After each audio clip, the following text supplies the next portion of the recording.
Reverend Andrew Wilson of Revival Culture Church. If everyone would please silence your cell phones, and if you so choose, please stand and remain standing for the Pledge of Allegiance. Good afternoon. Thank you for allowing me to be here. If you would care to bow your head or close your eyes, you are welcome to do so. Jesus said it was appropriate to stand and watch while you pray. And today, Lord, we come to you boldly in the name of Jesus, and we thank you. Father, we thank you by your grace. It is the only way that we can come. By your blood that was shed on Calvary is what gives us access to this throne room of grace where we come to ask for help. Because, Lord, without your wisdom, we cannot lead.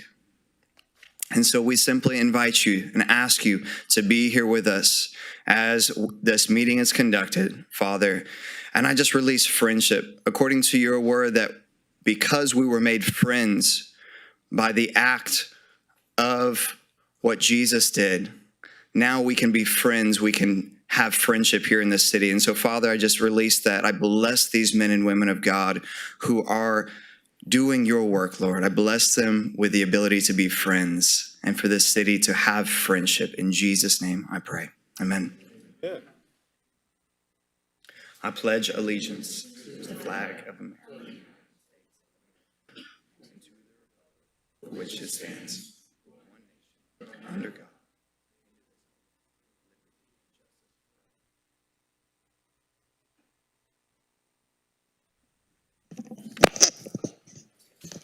May I have roll call, please? Mayor West. Present. Mayor Pro Tem Turner. Here. Councilmember Durio. Here. Councilmember Hilliard. Here. Councilmember Williams. Here. Councilmember Sherwood. Here. And Councilmember Crenshaw. Here.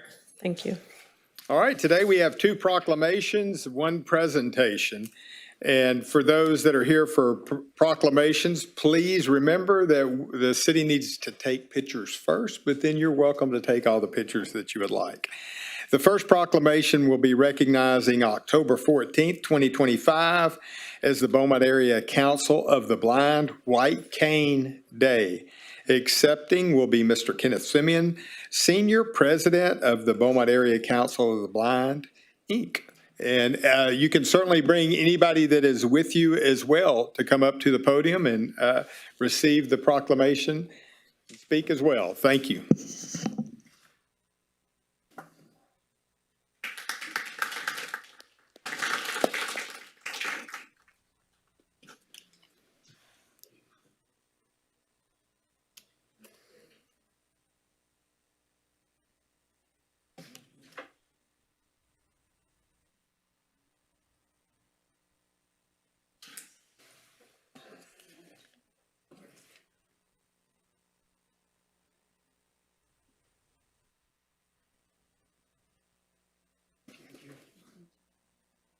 How are you, sir? Thank you. Pleasure. Thank y'all for being here.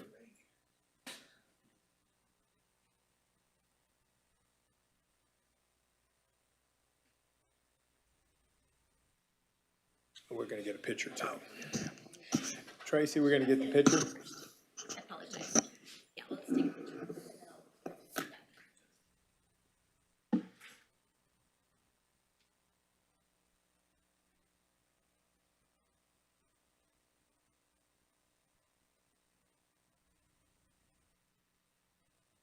Everybody right here on 3. 1, 2, 3. Perfect.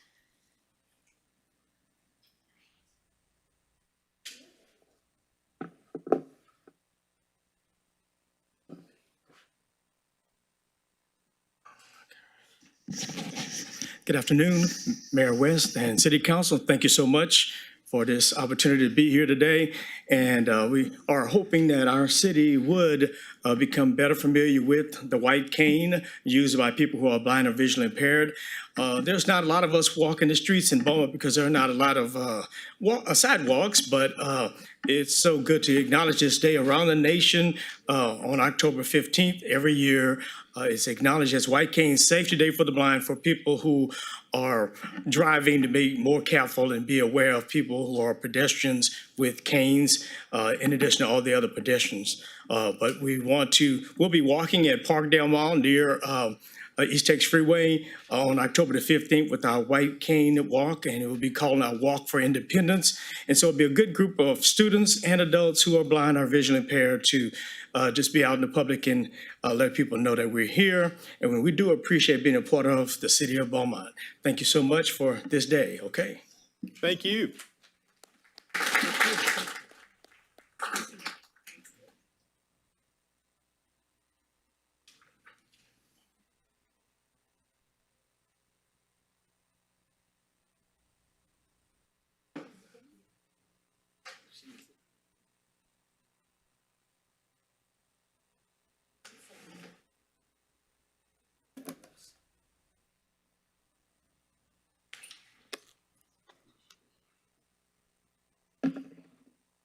Now we have a proclamation recognizing the month of October as Fire Prevention Month. Accepting will be our Fire Chief, Earl White, Chief of the Beaumont Fire Department.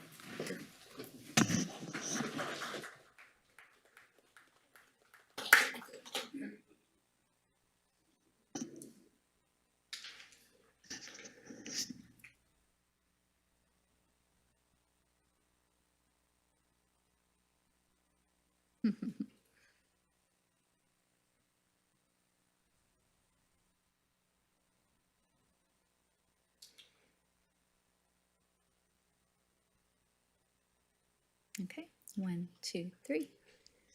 This way. Got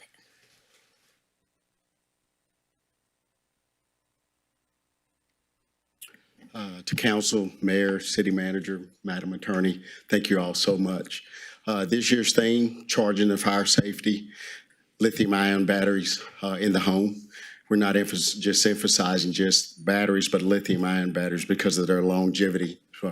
And we're asking everyone, when we fall back on our clocks, change our smoke detectors. I can tell you in my experience in the fire for many years, smoke detectors do save lives. So we want you to not only have smoke detectors, but change the batteries in them on a regular basis. Thank you all so much. Thank you, Chief.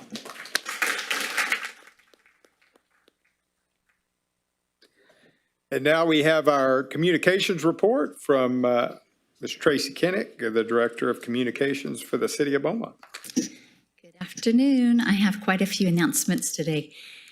Our big citywide Beaumont Bond Open House is coming up October 16th at the Downtown Event Center at 6 p.m. online, 7 p.m. in person. We hope everyone will come out. And we also are adding one more opportunity to learn about the bond at a Hispanic open house at Alice Keith Park Community Center on October 13th, also from 6 to 8 p.m. And again, there's a virtual open house tour always available online at beaumontbonds.com. Remember, early voting runs October 20th through the 31st, and Election Day is November 4th. We have an important council update that the mayor mentioned. Beginning November 4th, all proclamations and recognitions will be presented once a month at 10:30 on the morning of the first council meeting of the month. This change will help us recognize individuals and organizations while keeping our meetings efficient. Requests should still be submitted 30 days in advance of the first council meeting each month. The city is excited to announce the launch of the Mayor's Veterans Commission. This is a chance to connect veterans with local resources and programs. Mayor Roy West has appointed Councilman Joey Hilliard and Councilman Chris Durio as co-chairs of the commission. Join us for the official kickoff on Wednesday, October 15th at 9 a.m. at the Downtown Event Center. Veterans, families, service organizations, and community members are all invited to attend. Adult Basketball League registration is now open. You can register a team now through October 24th, Monday through Friday from 8 a.m. to 5 p.m. at the Sterling Pruitt Activity Center. Mark your calendars for Museum Madness Weekend, October 16th through the 19th. There are a ton of fun Halloween events at our local museums, and you can download the free digital pass and rack up points to win prizes. Go to beaumontcvb.com/Museum Madness to learn more.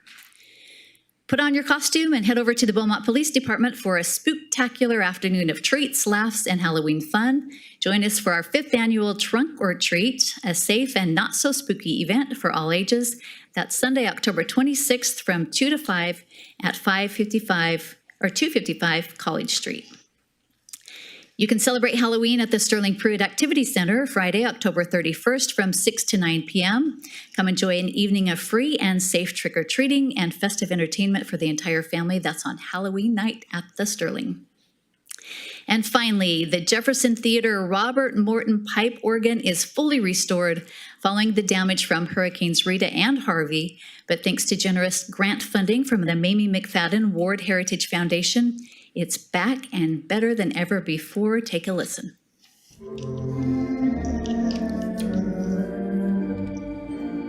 A good pipe organ can really change people's lives. Beaumont is so fortunate to have this wonderful theater from 1927 with its original organ. And so many cities, Dallas, Fort Worth, Houston, Austin, have all lost their big theaters like this one. And it's still here in Beaumont. You should be very proud of it. This is a spectacular theater, and it is a great example of the best of the building of the movie palaces of the 1920s.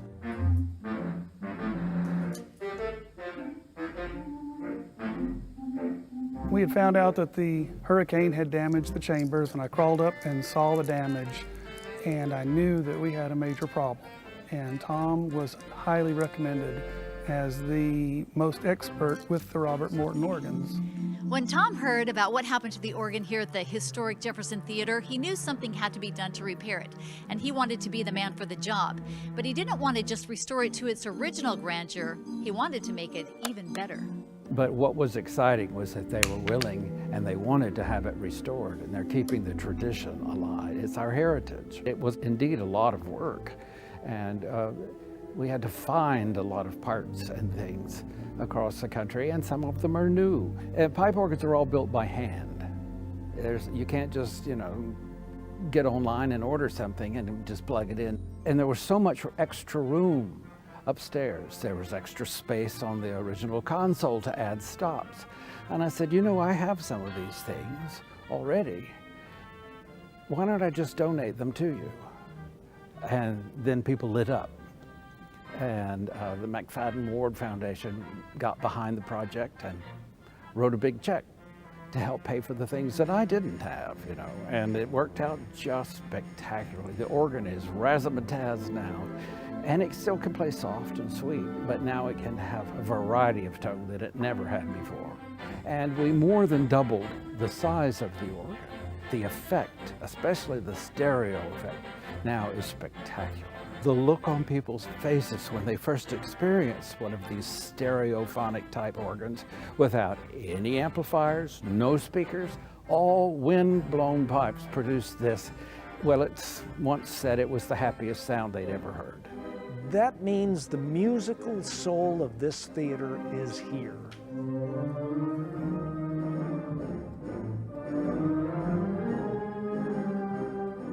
Now it's even better than it was originally, which means that the tradition of this theater can carry on.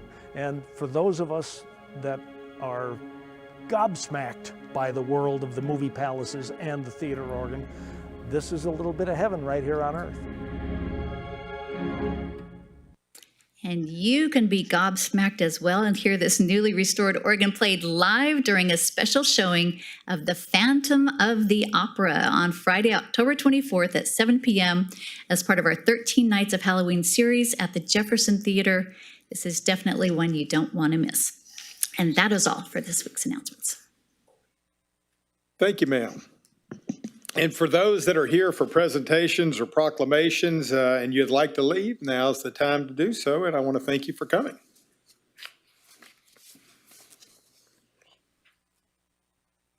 At the close of the meeting today, City Council will adjourn into executive session to consider matters related to contemplated or pending litigation in accordance with Section 551.071 of the Government Code, calls number 24DCCV 1314, Combined Hospitality LLC versus United Capital Corp and HJB Corp. Case number 2510136, Chapter 7 in the United States Bankruptcy Court of the Eastern District of Texas Beaumont Division in regards to Dave Raj Brothers LP debtors. And now we're going to move into public comments. And for those that are here to speak, your name will be called and you will be able to speak on agenda items 1 through 3 or any other topic that you wish to speak.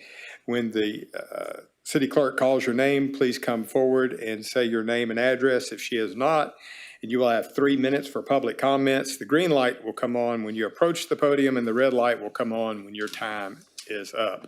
And please remember that we're not able to respond to your inquiries at this point when you're making those statements, but someone from the city will be in touch or will certainly be able to respond at a later time.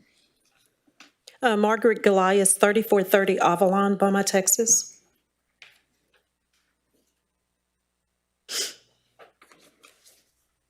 Good afternoon, Council. My name is Margaret Goliath, and I live at 3430 Avalon. And a week ago, we had a major water problem on our street.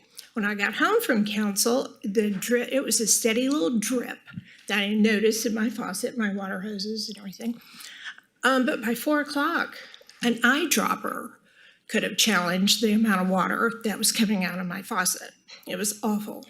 So my neighbor and I, we got together and we called our councilman, Corey Crenshaw. And within an hour, this man showed up on his white horse, current day Cadillac, and he arrived. I was so impressed.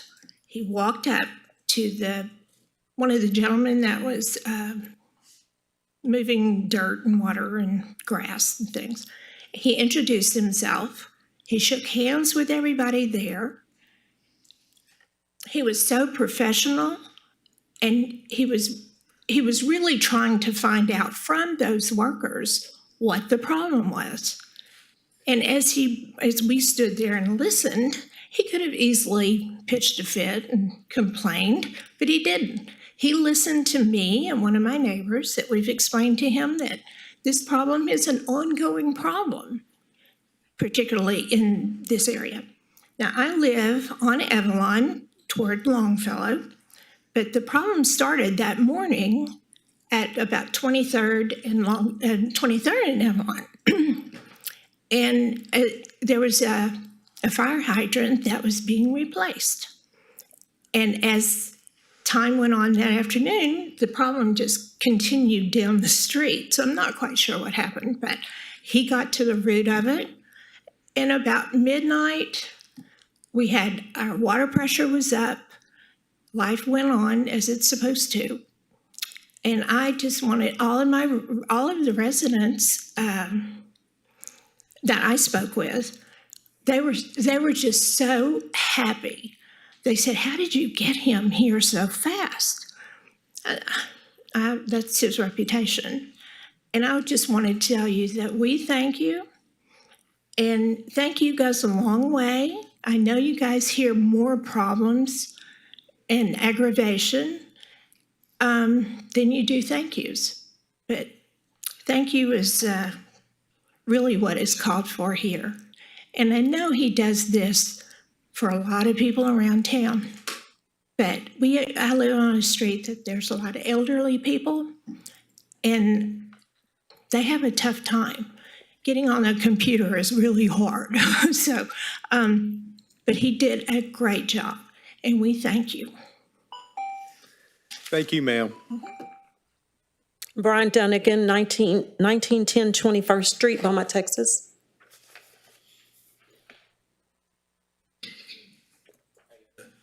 My name is Brian Dunnigan. I live at 1910 21st Street.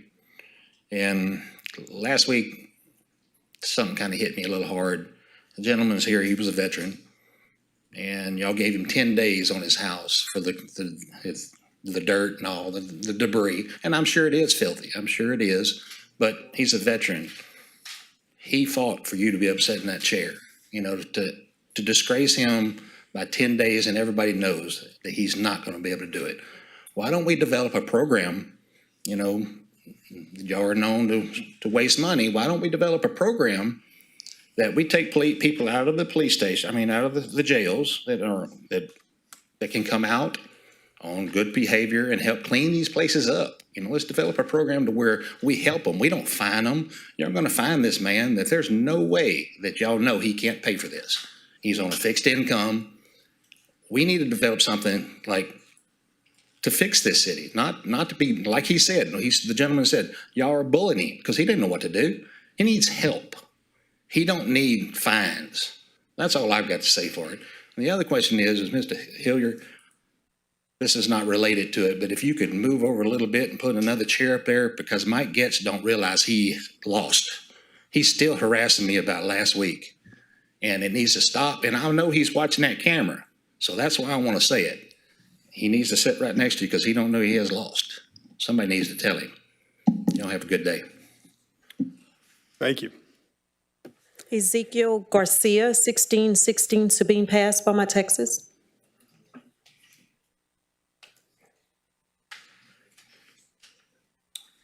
Hello, I'm Ezekiel Garcia, 1616 Sabine Pass, in Beaumont. And just here to let us know Miss Lynn did excellent work, and she kind of helped me out. I learned that I was supposed to put some signs in the city, and it scared me for $1,000 fine for each sign. So, but still, you know, I was grateful that they were able to advise me the best way to do it. And so I just thank everybody, and especially Ms. Lane. Thank you. Thank you, sir. Kenneth Earls, 1265 Condon, Beaumont, Texas. You probably know what I'm going to talk about. That $150 million that we send to Baton Rouge every year. We should keep that money in town. The money that we're spending, the $260 million on the Riverwalk and other things, that should be secondary. That $150 million does not just happen one year. It happens every year at a 3% rise. So I just want y'all to consider that. Even if you have to postpone this bond election for 6 months so that some analysts could come in here and tell you what's appropriate and what's not appropriate. If we can keep $150 million in this town, these are the things that we can get. We can build a convention center that holds 50,000 individuals and give it to Las Vegas. They will build the hotels. They'll bring the concerts. They'll bring the boxing matches. They'll bring the soccer and everything that we're looking for. If we don't think out of the box, we're going to be behind the curve, and other cities will do the very things that we should have done a long time ago. But let me run this down to you. $30 million off that $150 million could pay every year on those bonds and alleviate some of the taxes that you're going to present to us. Another $25 million can go on roads, streets, and sidewalks. All we have to do is wait 2 years to 3 years to get this up and running. And as I look at it now, the Chinese are doing things in Europe that's amazing. Their technology is probably 3 generations ahead of ours. And we would probably be able to sell power to every city in this region. And not only that, we will be able to sell power to places like Dallas, Austin, Houston, because they need the power themselves. So thank you, Mayor and Council, for listening to me. I have accumulated that information that some of you have been asking for, and I'm having it written up in a document so you can see it. Thank you, sir. Albert Harrison, 1240 Ashley, Beaumont, Texas.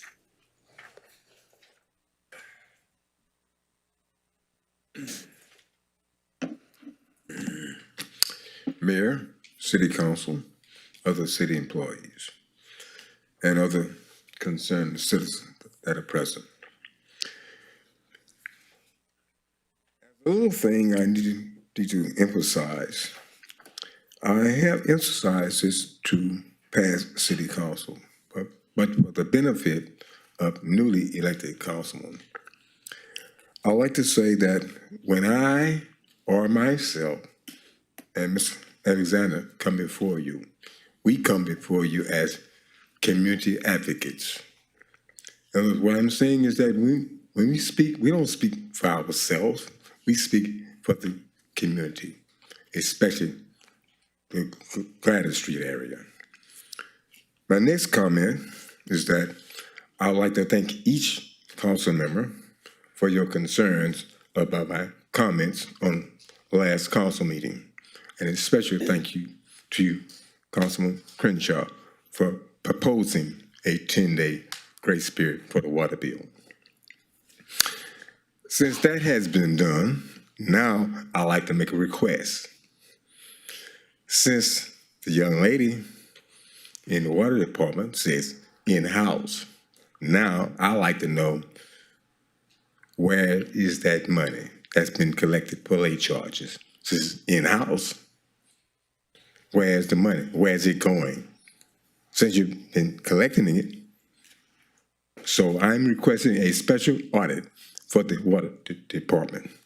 Thank you. Thank you, sir. That's all I have, Mayor. All right, thank you. Nobody else is here for public comment. We're going to move into the consent agenda item. And is there a motion and a second for approval of the consent agenda? Make a motion, we approve. Second. There is a motion and a second for approval of the consent agenda. Is there any discussion? Councilman Turner. Thank you, Mayor. City Manager, anyone from staff, can you kind of explain the highweed item F? We get a lot of complaints about that throughout the community. Would that address, what all would that address? Can someone explain it? Yes, sir. So this is the contract to hire 3 contractors to handle our private yard mowing. When grass gets higher than 12 inches in height overall across the lot, then it's in violation of our code. So we have to send notice formally, give them 10 days to abate. And then if they do not, then the city will hire that contractor within this contract that is before you guys today to abate those issues. We do this for private yard mows, some city-owned property, and then also vacant and abandoned properties. So how is it kind of scaled to track if the contractor doesn't reach the amount that's set forward? How does that work? I'm sorry. Let's just say, I see one is for,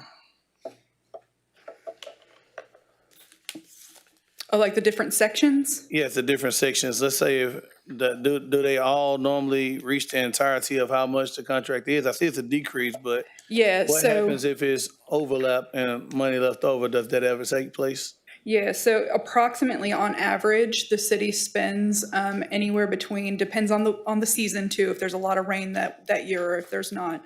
But we do spend approximately $700,000 to $800,000 abating high grass. And those just depend in quantity, section by section.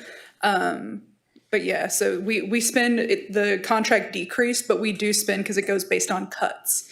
And we do about 8,000 cuts per year. So we do spend approximately $700,000 to $800,000 on that. And it's all, it is budgeted. My question is, when bidding on this type of job, do we show any preferential treatment to local contractors? Do they get incentivized to do this grass cutting through local companies? So I will invite purchasing up if they have any information on that.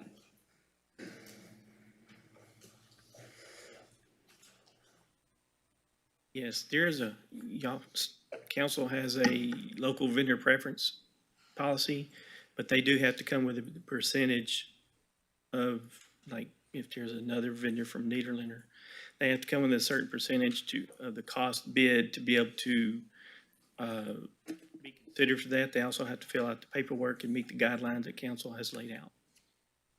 So.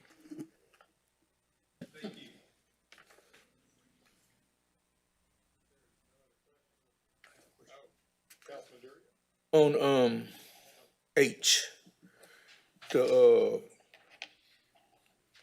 Caterpillar, 2011 Caterpillar, that's $658,000 to repair. Can somebody tell me what a price would be to replace it?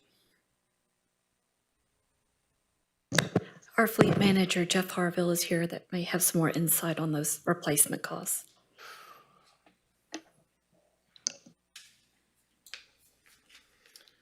A new D8 dozer these days runs about $1.1 million. So I guess twice as much, twice the price to repair it. Just about, right? How long they last?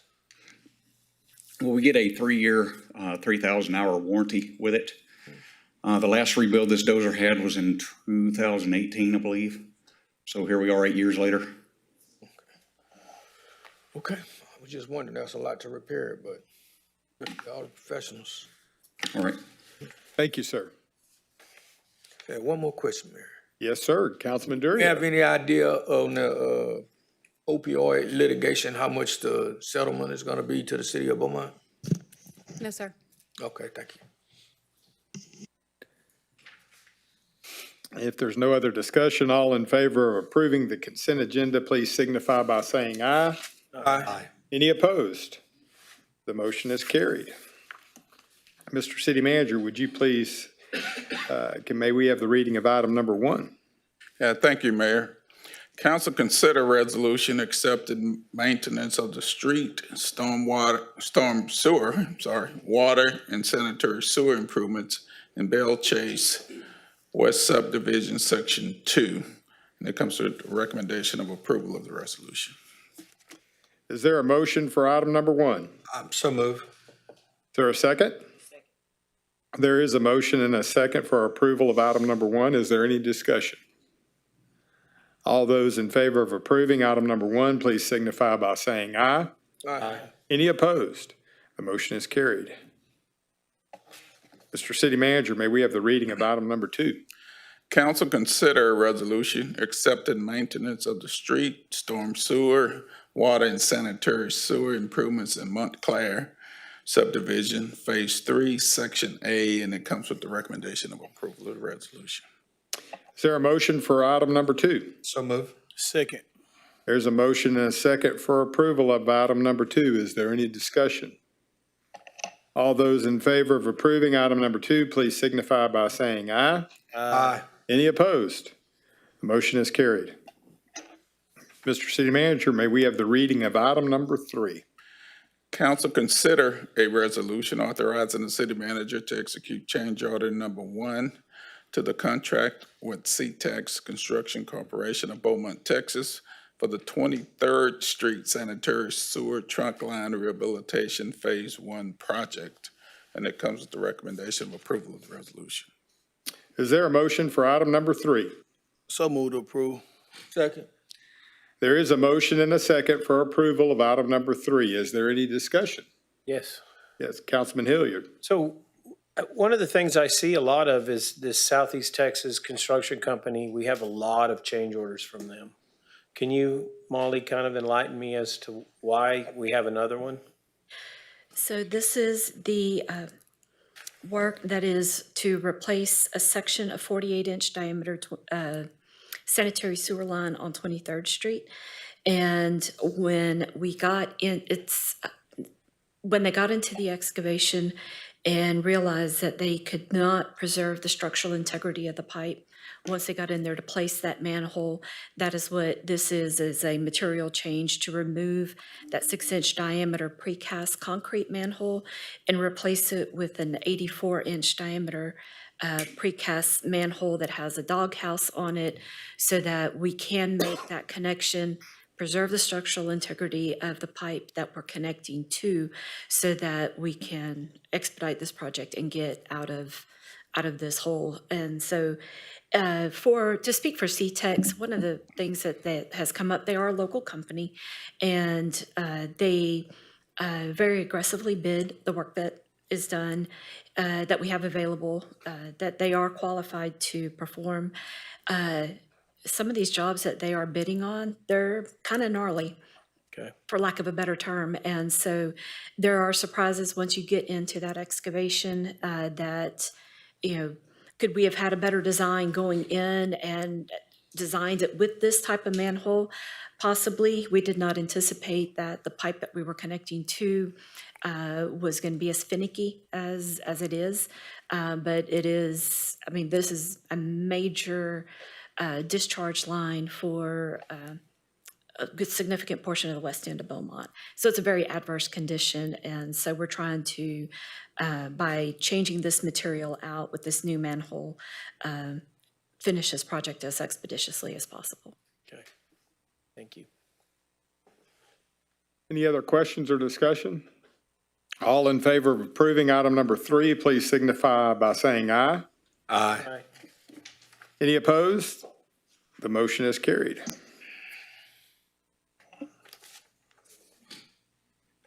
Mr. City Manager, would you take us into the work session?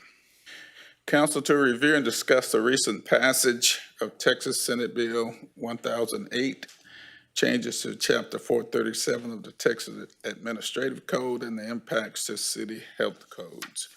We have Mr. Kenneth Coleman from our Health Department. Good afternoon or good evening, Council, Mayor. In this last legislative session, there was a lot of bills passed. And I'm just here to share with you the changes to the 437 and how it will impact the city of Beaumont as relates to fees and permitting through environmental health. Next slide, Tina. This is the bill here, just part of it is really saying in that section 437 that the department, which refers to as the Department of State Health Services, have to post a registry of fees that all locals would have in their ordinances. And then in section 437, it says a county, municipality, or public health district shall establish a fee schedule for any fees collected under this chapter and revise the fee schedule as necessary. And B, what is it saying? That we have to submit this fee schedule to the state no later than 60 days prior to the fees going into effect. Next slide. Section 437.0126, local fee limitation. To kind of summarize this, basically what it's saying in A is that no local jurisdiction can have permits or permit fees that the state does not have. So that just kind of summarizes that statement. And B is saying that a county, municipality, public health district, including an authorized agent, employer, or department, may calculate and assess fees in accordance with subsection A on an annual, biannual basis, or using a risk-based assessment. And typically here, we do our permits annually by the year. Local fee limitation continues. A county may assess a reinspection fee. The reinspection fee is necessary to cure a violation that presents a direct and significant risk to the public health. So a reinspection fee would be, we go out to inspect your restaurant, and due to the number of violations you have, we may close you. And then we have to go back out to reinspect you to be sure you're brought up to code. So that would be considered a reinspection fee. Okay? Also, the reinspection fee does not exceed the lesser of the cost of initial inspection, or $200. And of course, you can't have more than one reinspection fee is charged within 60 days of a previous inspection, unless the entity in which the fee inspection is imposed fails to make reasonable efforts to correct the violation. We have some establishments here that we have gone out 4 and 5 times because they are not bringing their establishments up to code. And so when the inspector has to continuously go back out to these restaurants that many times, that ties them up because each time is considered a full inspection. And so this is what this reinspection fee would do, is really to help them come into compliance. So this reinspection fee doesn't apply to all restaurants. It only applies to the restaurants who are not up to code. Next slide. And this is the fees that we charge, and the way Beaumont, the way we do it is based on the number of stools or chairs. And on the right, the state charges based on revenue. And as you can see with the state revenue, $0 to $49,000, they charge $258. $50,000 to $149,000, they charge $515. And if you make $150,000 or more, they charge $773 for a permit fee. And as you can see, for us, City of Beaumont, the max that we charge is $350. So that would be your Papados. That would be your Cheddars. That their fee is $350, but with the state, it would be $773. Next slide. Temporary food permits. The City of Beaumont, our temporary food permit was $30 for initial day and $15 each additional day up to 14 days. But with the passage of Senate Bill 1008, the state single event permit is $52 for 14 consecutive days. So for us, per event, that's $175 of revenue loss per event. And as you can see, we had 296 temporary permits last year. Next slide. Inspection fee. The state charges $150 per inspection. And as you can see, the City of Beaumont does not charge an inspection fee at all. A reinspection fee, the state charges $200. And as you can see, the City of Beaumont does not charge an inspection fee, a reinspection fee. So we will be proposing $150 for inspection fee, as well as a $200 reinspection fee. Next slide. Business not requiring permits. Establishments that offers only prepackaged foods that are not potentially hazardous. Produce stands that only offers uncut fruits and vegetables, food processing plants, bed and breakfast, private home that receives catered or home delivered foods, and a kitchen in a private home. So it's kind of like falls under that cottage food law. Next slide.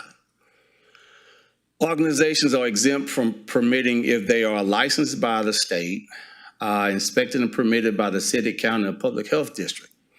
Now, when we get to nonprofits, that's your Little League, your churches, all your nonprofit organizations. With this new passage of this bill, we're not allowed to permit them anymore. And so as you can see, based on what we did last year, that's $23,318 in lost revenue.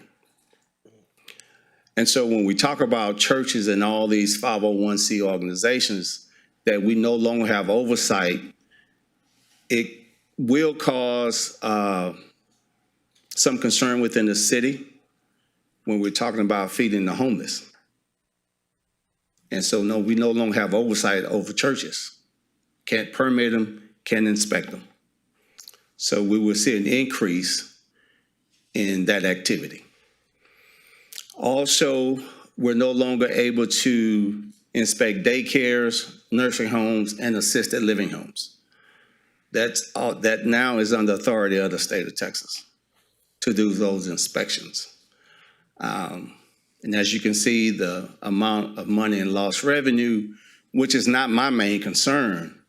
My main concern is just dealing with what we've had to deal with this year. There's a couple of nursing homes that we had to really go in and close down their kitchen. No hot running water, rodent infestation, and now we have no legal authority to even inspect those facilities anymore. Next slide. Schools are not required to have a permit. but they are required to have 2 inspections per year, and that's just due to their funding requirements for their feeding programs. And again, we will be proposing $150 per inspection fee because that's what the state charges. So we're just trying to be in line with what the state is charging. Special event permits. Now, the state doesn't have special event permits anymore. And a special event permit is 6 or more vendors. I kind of gave some examples. Taste of the Triangle Fair, Taste of some other place, which it was $220 per event, as a sponsor would have to apply for the special event permit. But now what has to happen with the fair, every vendor at the fair would have to apply for a temporary food permit. Every vendor that participates in the Taste of the Triangle would have to apply for a temporary food permit. We also used to do seasonal permits, crawfish season. We have some hotels would do steak night during football season. You got a lot of restaurants would hold these during these seasons, and we would do seasonal permits. But the state does not allow for seasonal permits anymore with the passage of Senate Bill 1008. And so we would just be proposing an inspection fee of $150 to replace seasonal permits. Any questions? Councilman Durio, then Councilman Hilliard. A few questions, Mr. Coleman. Yes, sir. Those fees where you listed what the city charges and what the state charges, the restaurant owners now, they'll have to pay the city and the state? No, I was just showing you the comparison of what the state charges to for a permit for a restaurant compared to what we charge. Okay, so, but with this new bill, we no longer gonna be doing the permit? No, we still inspect brick and mortar restaurants. Okay. We just don't have oversight over daycares, nursing homes, assisted living homes, and churches or any organization that has a 501c status. And those fees that they're paying, those are one-time payments? Yes. And what about, you mentioned the 501c, does that include like the homeless shelters and stuff like that too? Yes. So you won't be able to inspect them anymore, but the state's gonna inspect them? The state has oversight.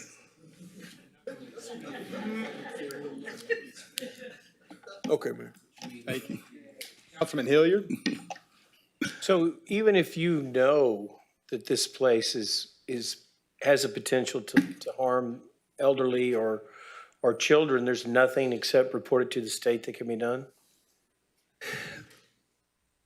We don't even have jurisdiction to go and even inspect a complaint. If a complaint comes to us, then we have to submit that complaint to the state. Okay. Wow. Councilman Crenshaw? On Taste of Triangle, you're saying that when that event is held right now at the Beaumont Civic Center and the city only charges one $220 fee for the entire event? For a special event permit, yes, sir. Okay. And now in the future, every single booth will have to pay $220? No, sir, they'll have to apply for temporary, which is $52. Oh, okay. And is there any way for, does the city have the discretion to waive that? Sure. Okay. All right. And The city actually waived the fee for Oktoberfest. So they do have discretion to waive. And so previously, the $52 fee was not paid by each individual No, vendor? the organizer who organized it would apply for the special event permit. The one $220 fee? Right, and then everybody fell underneath that permit, but we still went out and inspect each booth. Okay. And anything other than each booth now having to pay the $52 that changes in your process that would maybe make the event more difficult? No. Great, thank you. Councilman Durio? I know some of the events like the fair, the fire department actually has to go out and do an inspection. Did that continue? I believe so.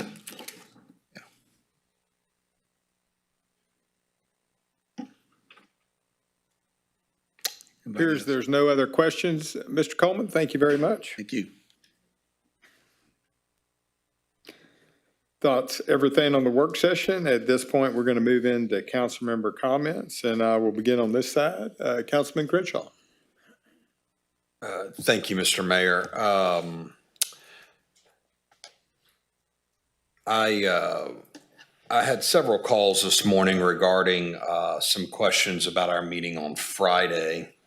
And I wanted to address some of those concerns, so hopefully changes could be made prior to Friday. But I believe that when the BISD did a bond election in 2007, there was an oversight committee for that bond, and some difficulty arose in the community because there were concerns that the committee had oversight authority, but in reality, the school board did exactly what they wanted to do without regard to what the committee said.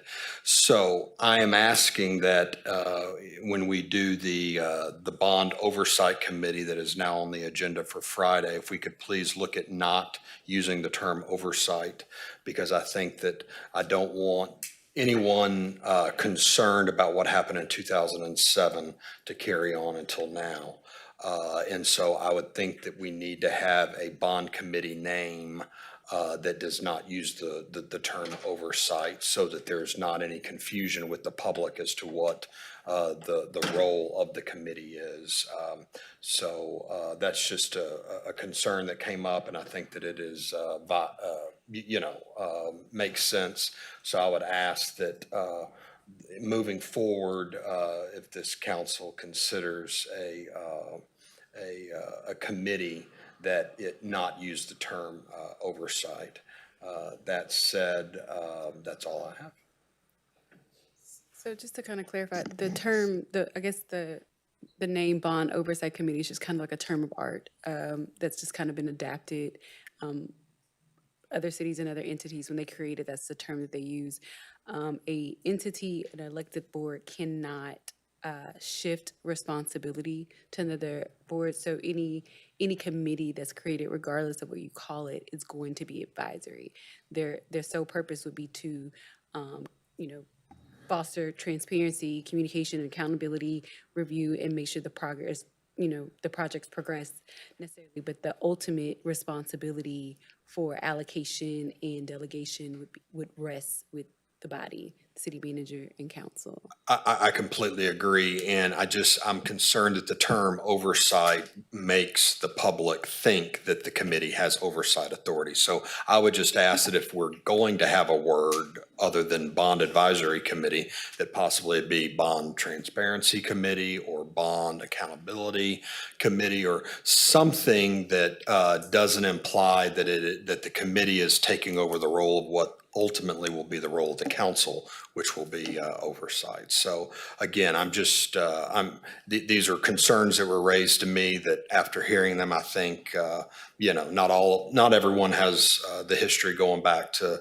the BISD bond in 2007, but those that do, that have some concerns, I think that it's just a reasonable step for us to take to ensure that we don't have that issue. And so I would ask that we consider a different name so that issue doesn't come up. But I appreciate the city attorney for clarifying that. Thank you, Councilman. Councilwoman. I'm glad that you kind of brought that up. This council is a self-governing body, and so I guess that really means that we're checking each other when things get out of line. I'd ask that council members kind of check their wording, their insults, their creation of perhaps a division inadvertently. And I'd like to kind of address that here on the dais, because there's several things that's been brought to my attention that appear to be either nefarious or shady or backhanded or disingenuous. I don't know, we can use a plethora of words.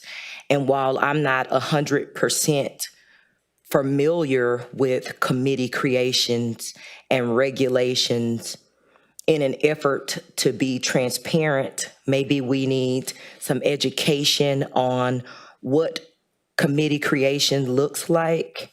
Because I think we're working through a learning curve where maybe we don't have the information that we need, and we could be stoking fears, suspicion, division, and unnecessarily creating issues where there needs to be none.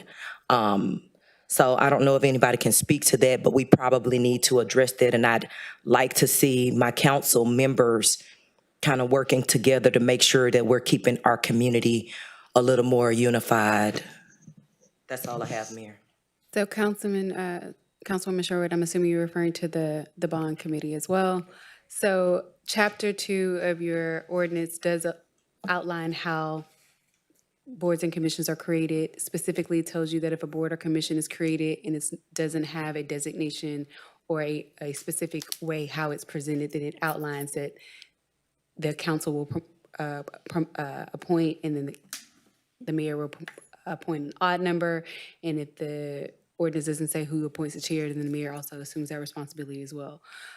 You do have an animal care advisory committee that is solely appointed by the mayor. So having a committee that is solely appointed by the mayor is not unusual. That particular section of the ordinance goes on to say that if a board and commission is created, a committee, for example, then they have to reside in Beaumont. Those individuals can't serve on more than 2 boards, and they have to not receive any compensation. So it's very clear, at least from that ordinance, how those things happen. What it doesn't say is that how a committee or an advisory committee has to be created. It's very specific in limitations in saying how boards and commissions can be created. If council is uncomfortable with the fact that the mayor has the authority to appoint an entire committee, then you can amend your ordinance.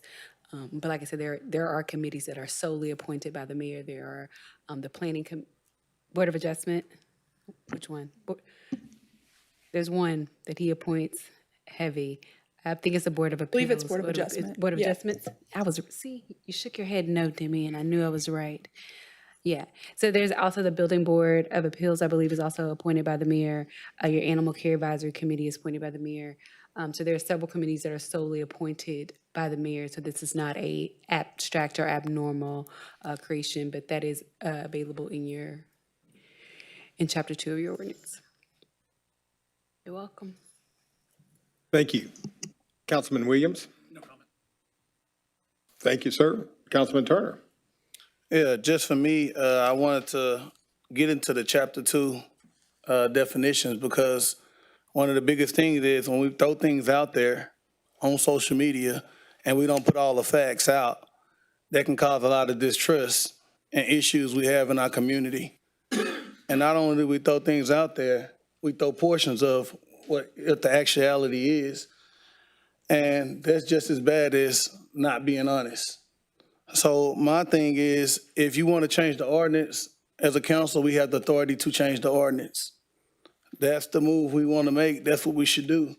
But one thing I'm not going to do, and I haven't done, because everybody can chastise one another on social media. But what is that going to get for the city of Beaumont? We all got rocks we can throw at each other. I can call out all kinds of things I know people have done wrong on this dais. But that was the culture that was created in councils prior to me being on council. So what I'm asking is, let's not continue the culture that was once a president of the city of Beaumont.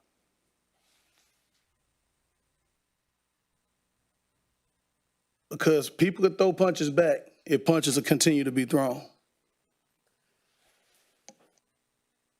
Thank you, Councilman. Councilman Hilliard? Well, thank you, Mr. Mayor. I appreciate it. I would, there's a couple of things at one of the meetings that was brought up. I would like to see, Demi, is there a way that we can come up with an ordinance to deal with broke down cars in people's yards? I'm getting a lot of, okay, I'm sorry. Yeah, A legal question. I'm sorry, Sheree. So we have an ordinance, but for a junk motor vehicle, and there is some restrictions on how people can maintain it. However, like in certain parts of the city Old Town. You can't park in your yard, and there's some other parts where you can't park things, but I guess like to avoid like being redundant, could you just be more specific on what you would want that ordinance? Because we could expand on the junk motor vehicle ordinance if you like, but I do want you to make aware there is a junk motor vehicle ordinance that does prevent a vehicle from being stagnant in a neighborhood for an extended period of time. Because I'm getting a lot of calls on, there's evidently 3 or 4 places in my ward that we're having a problem with either auto mechanics are taking place, and we've spoke about this. I think the city has tried to move on it, but there's 3 or 4 other places that there's cars in yards that the grass is growing up around them. And so we had talked, and my understanding was we did have an ordinance for the Old Town District. So is that something that we could look at doing citywide? So let me look into it a little bit more. Regarding junk motor vehicles, we have that in place, but state law is pretty specific on what a junk motor vehicle is. Regarding parking and grass, I would just need to look into how we can apply that in other areas. Obviously, Old Town is a preservation overlay district, so one of the purposes is if you're parking in front of your house, that's blocking some of the historic characteristics of that, and so therefore that's why that's built into that ordinance. But I would just need to research quite a bit more to make sure that I present something to you guys that is sound. You want to? If I could just real quickly, it may warrant a work session because I think there's two ideas maybe that are being put together. One is parking in a front or side yard, which is limited to Old Town and Calder Place, as the city attorney mentioned. And the other question is junk motor vehicles, which is the process is guided by the state, and there are certain requirements that have to be met to be declared junk motor vehicle. Going back to the parking in the front yard, I will share that several years ago, actually multiple times, we've looked at that citywide and had work sessions to discuss it. So it may just warrant, maybe another work session. We could talk about, what was discussed and, maybe why it didn't go forward and the pros and cons. Okay, thank you. And I also have another. Is there any way we could? And the trash, the people that pick up our trash do a great job, but for some reason I've gotten some complaints from some elderly people that their trash cans, in fact, we heard it last night, trash cans get knocked over or left in the middle of the road and are not put back where they go. Is there any way we could maybe stress the importance that if you do knock someone's trash can over while in the process of emptying, that we pick it up? Sure.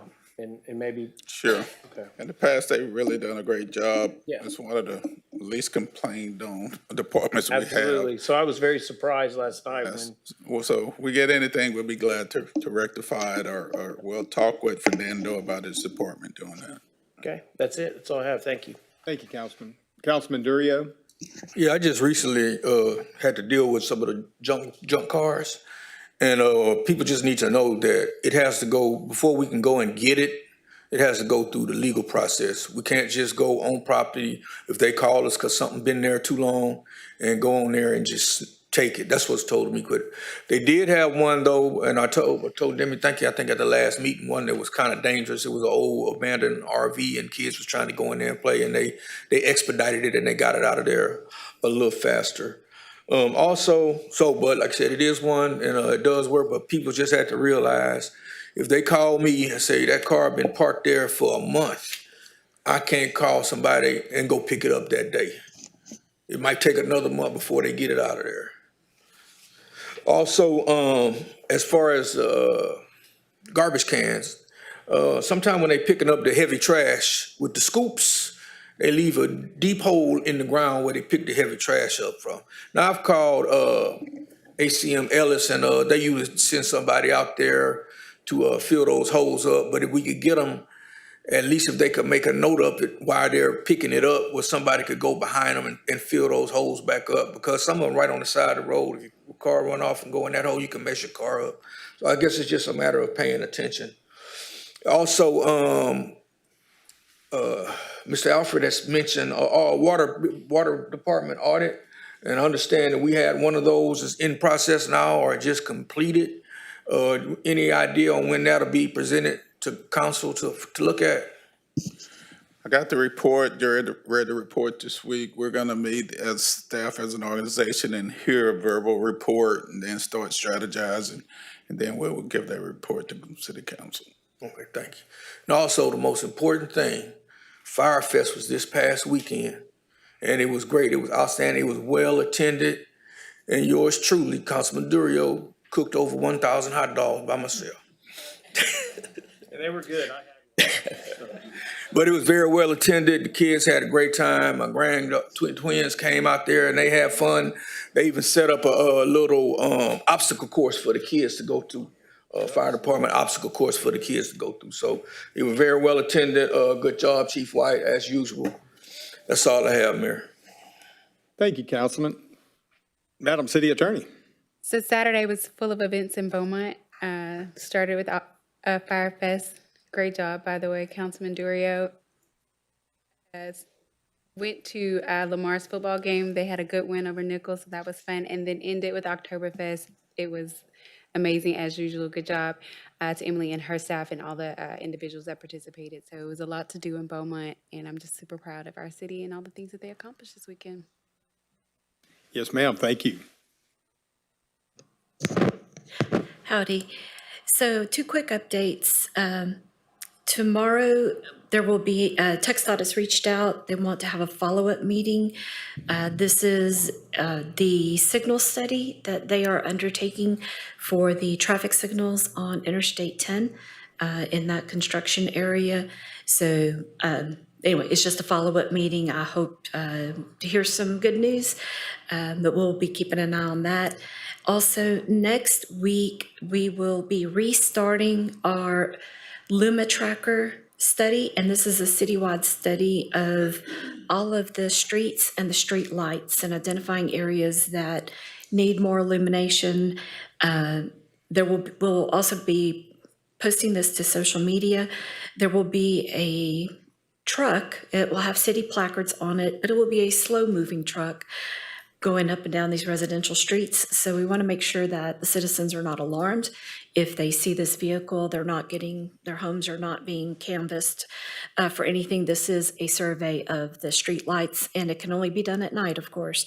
So we will be pushing that information out so that the citizens are aware. If they see that vehicle, that's what that's for. And that's it for me. Thank you, ma'am. Real quickly, kudos to Emily Wheeler and her staff, as well as all the other departments that participated in Oktoberfest. Unfortunately, this was the first year in 10 years I wasn't able to attend, but I heard it was a really nice event as usual. So thanks to those folks. You missed a good one, because I think this is probably one of the best ones we've had in a long time. So, I mean, the band was great. The game was on. The food lines were short. Beer lines were short. Sodas were good. Sorry. It's a great event. Thank you. Yes, real quick. So the comprehensive plan process is about to kick off, and that's a long-range plan that basically covers infrastructure, land use, transportation, economic development for the city of Beaumont, and it should have a steering committee. We've been working hard to get some names and put a qualified group together, so please be on the lookout for that. The intent is to bring this committee to the Planning Commission, so you guys will see those distributions here soon, and then right after, bring it to council for final consideration. Thank you. Thank you. Ms. Broussard? Mr. Williams? I'd like to commend our IT department on our new screen up here. It's an awesome video screen there. We paid through our JPEG dollars, so it's not paid for through our general fund end of that. Those dollars can only be used for audio visuals and that pertain to us producing our shows and producing this council meeting and what we put on Channel 4. So that's an awesome screen there. That's why I was watching the quality of it as we were showing things. Also, I'd like to just commend our city employees in general for multitasking. We've taken on some major projects and they're running simultaneously, you know, bond elections, infrastructure project, comp plans, parks plans, you name it. And I'd just like to commend them for what they do. You know, we can't always be perfect, but that don't mean we have to stop trying. So, but we're going to continue to try to be perfect, and I commend them for what they do. Thank you. Thank you, Mr. City Manager. And I just also have to say, although I'm repeating what others have said, Beaumont was really showing off this weekend with Firefest and Oktoberfest. Lamar won the last 4 games, their football team. They're doing a great job, so we need to also celebrate that. And I also want to address the upcoming special session meeting that will be this Friday. And certainly, and people have asked about the timing of it, and I will say I could have done a better job of getting it on today's agenda because I should have had it on today's agenda, but with the new state law change, I didn't get the request in on time. So that's why a special session was called. But for the last several months, we had been talking about an oversight committee. I don't even recall where it was first brought up, but it's something that's very common where cities do bond elections to give an outside look of what is happening with that bond and be able to answer any questions. So I apologize that we're having to have a special meeting on that.